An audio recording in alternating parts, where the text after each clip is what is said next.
बिस्मिल्लाहिर्रहमानिर्रहीम। अस्सलाम वालेकुम नाज़रीन, आप देख रहे हैं अवान टीवी यूट्यूब चैनल। नाज़रीन, आज एक नई खबर लेकर आपकी खिदमत में हाजिर हुए हैं।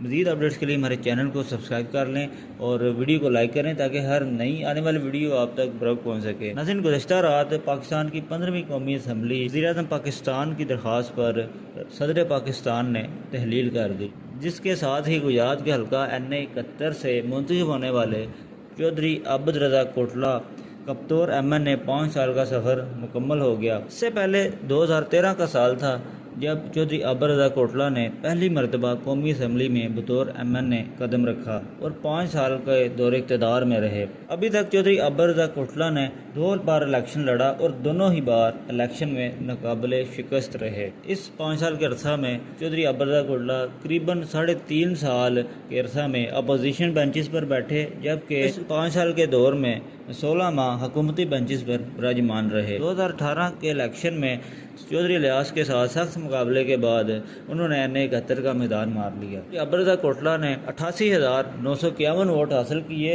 और फातेह करार पाए, जबकि 81,873 वोट हासिल किए चौधरी इलियास ने, जबकि तीसरे नंबर पर 37,000 वोट लेकर मलिक हनीफ अवान ठहरे।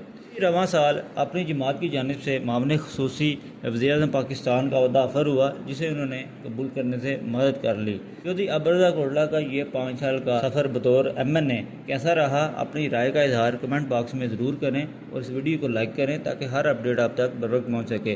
अगली वीडियो तक के लिए दीजिए इजाज़त। अल्लाह हाफ़िज़।